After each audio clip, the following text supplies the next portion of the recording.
Not your average tabletop. Woohoo!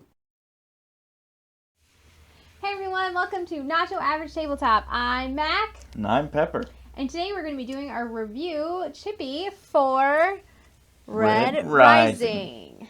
Heyo! It's the newest Stonemaier game, and we just got it last week, so real fresh. Let's jump into it. Core mechanics.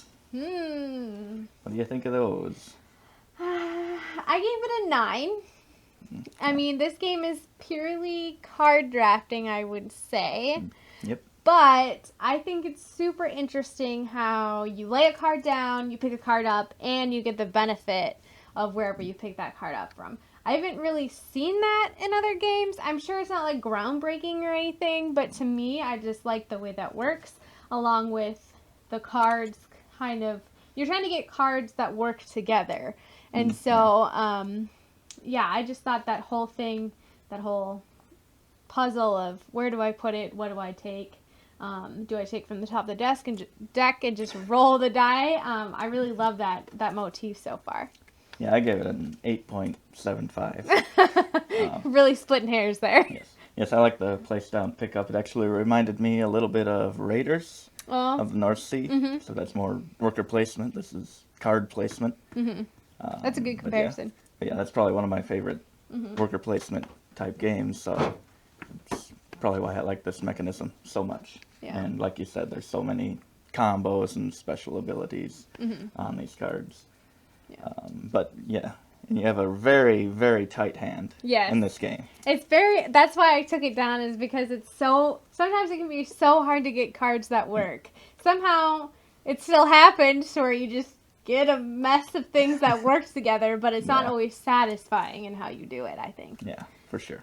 So, all right, H, history. History. I've only played this game 3 times, so it's a little low for me, but I'm looking forward to playing it more. I have played it 7 times. Ah! 1 time solo. Oh, how was the Atama? Standard. Yeah. AI. Cool. All right, investment. What do you got? It's a quick setup other than shuffling all of those cards. Other than that, you can get into the game pretty quickly, and it's a quick play. And also, I think replayability factors into this. There's, like we said, so many combos, so that helps a lot. Oh, yeah, for sure. I agree. I gave it an 8. I said pretty much the same things. In my 3 games of playing, though, I have noticed certain cards coming out a lot. I feel like I know certain cards a lot better than other ones, and so that, to me, is kind of a struggle, but at the same time, I think it's just something that will happen as you continue playing it. I feel like I haven't played games where like green has come out, or blue. Yeah. Like I don't think I saw blue until my 2nd game, and so yeah, just waiting to meet all of the cards, I guess. Until you have them in your hand, you probably don't really know what each one is capable of in general. So yeah. Presentation. All right, and we should mention here, asterisk, we got the collector's edition, so we have the upgraded pieces and stuff like that. What's this? Upgraded? Well, upgraded. Some people don't consider it upgraded. I don't know. Yeah. I don't. There's a little bit of difference between the base and the collectors. I think you get metal things in Yep. this. You get metal player tokens, cubes. You The get tray. foil on your cards and on the box, which is one of my favorite parts of the game. Yeah. But yeah, the card trays, they are a little small. They're small.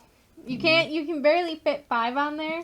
And if you get good at this game, you're going to get more than 5 cards in your hand, and then you're going to have problems. Yeah. What else is there? Well, the insert in the collector's edition almost holds everything perfectly, except if you store it vertically like this, which was a big mistake. About 3 of the players' cubes are going to be mixed up with the card trays and all over the place. So Yeah. it could have been done better, but other than that, it is a really good insert.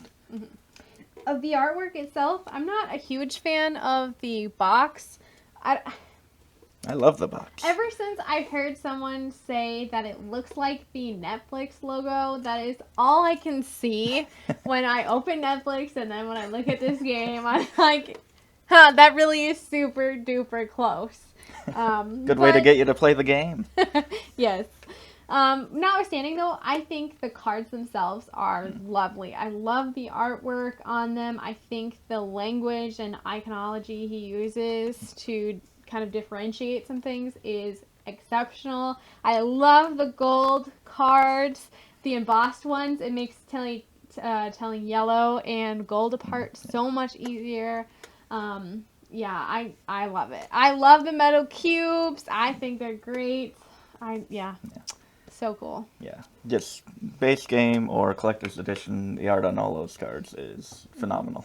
Yeah. Yeah. It's great. All right, preference. I gave this one a 9. Twinsies. I also gave it a 9. It is just very quick, very accessible game. Probably the most of all of the Stonemaier games. For sure. I love it. It's definitely my hotness right now. I just want to play Red Rising. Like all other games right now are so uninteresting to me. And there are some games, oftentimes, more often than not for me, I play a game, I don't like it. And then after about 5 to 10 more tries at the game, I decide, okay, I actually like this game.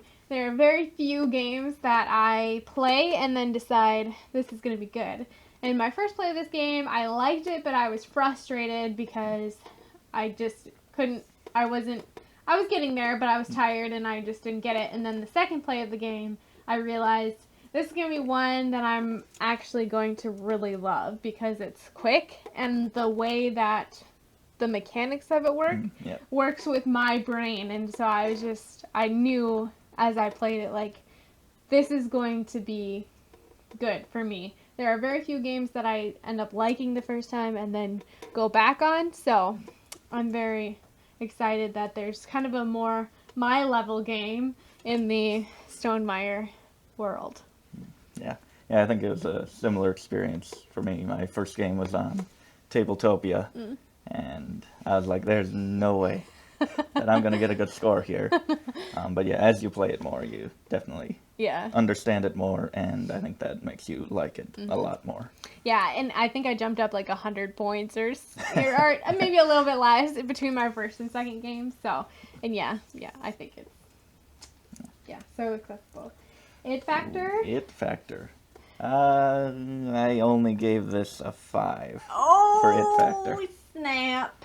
I think it is a great game, solid game, but I don't think it's necessarily groundbreaking or very unique in any way. Right, I actually wrote not groundbreaking. I gave it a 7.5. This one was hard for me because I really don't think it is, anything like super amazing. Like I said, I like the core mechanics and stuff and the simplicity of it, but I don't think it's like going to change the world of board gaming or anything. And another thing I noted is I haven't read the book yet, but Zach has, and he noted, the gameplay and the theme is really not parallel with the book. And so it's just based on the book, but there's nothing in the game that apparently is actually like something that would or wouldn't happen in the book. So, I mean, I think people get together, but I don't think it's necessarily the same way. So, I don't know if that really matters, but sometimes, You're getting it just because you like the book, then you may be disappointed. Which, might not be a big thing, but I think, it's something.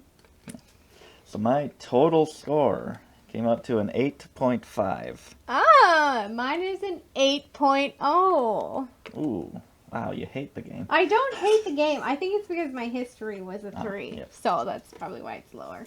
But we'll have to see what it gets to if I play it more. It's a definite recommend from me. Yeah. Probably, I would say it might be top 3 Stonemaier for me. Oh, snap. That's a big statement there. I would also say that it's probably going to be one of my top favorite Stonemaier games, but I will note that it's very hard to compare his Oh, games. yes. They're all so very different. So, all right. Well, that is our Chippy review for the newest Red Rising from Stonemaier Games. Go check out our channel for the rules, overview, and a quick playthrough. Thanks for watching. Keep on nibbling.